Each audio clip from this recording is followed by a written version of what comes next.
Quem nunca ouviu aquela frase, né? Ah, meu sonho é ter um filho para poder bater uma bola com ele, para poder jogar futebol, né? Ou meu sonho é ter uma filha para poder levar no salão, deixar ela, né, toda enfeitada, toda emperequetada, como uma princesa, né? Essas são frases assim comuns que a gente escuta de pais e de mães, e isso é natural, né? Eu mesmo peguei falando isso várias vezes, né? Falando, nossa, cara, pô, legal ter um filho, poder jogar bola com ele, ensinar, né? Compartilhar algo que eu gosto, né? E isso é comum, vários pais fazem isso. Acho que todos os pais fazem isso. A gente acaba projetando mesmo uma coisa que a gente gosta muito no nosso filho, né? Ou na nossa filha. Mas aí eu te faço a seguinte pergunta: e se seu filho não gostar de futebol? E se sua filha não ter o mesmo tipo de vaidade que você tem? Muitas vezes eu acho que a gente acaba se frustrando com os nossos filhos, e não porque nossos filhos são o problema, né? Nossos filhos nos decepcionam, nossos filhos... Acho que não é isso. Muitas vezes a frustração que a gente tem é por nossa culpa mesmo. Porque a gente acaba projetando alguma coisa em cima deles que na verdade é a gente que decidiu, né? Eu que decidi que eu queria jogar bola com meu filho, não foi meu filho que decidiu jogar bola comigo. Fui eu que decidi tratar a minha filha como uma princesa, colocar no balé, que ela fosse, né, a bailarina top da sala de aula.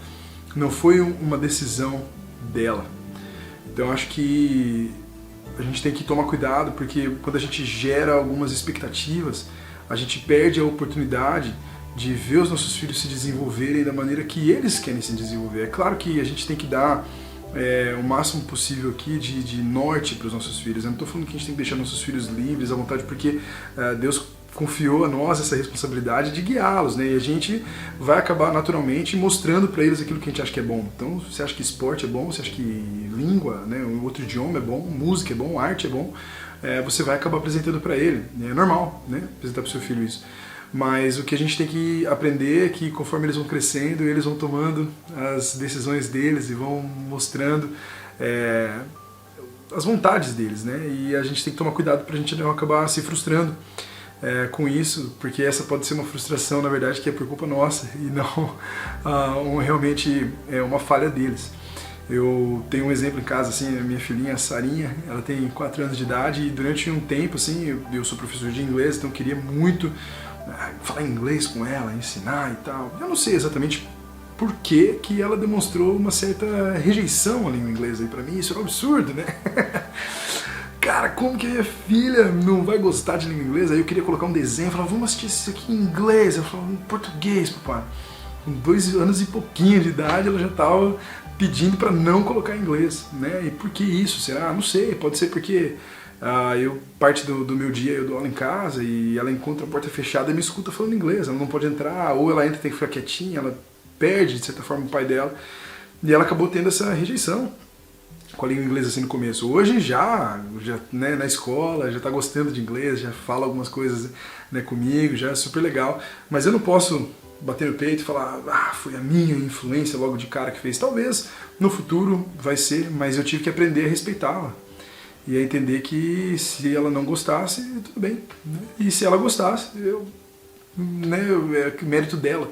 E aí isso abriu para que eu pudesse entender o que ela quer entender. Imagina se ela gosta de espanhol, se ela gosta de francês, ou se ela tem outras habilidades, né? Não é porque eu sou professor de inglês que ela tem que falar inglês fluente, né? Que ela tem que ser muito boa no inglês.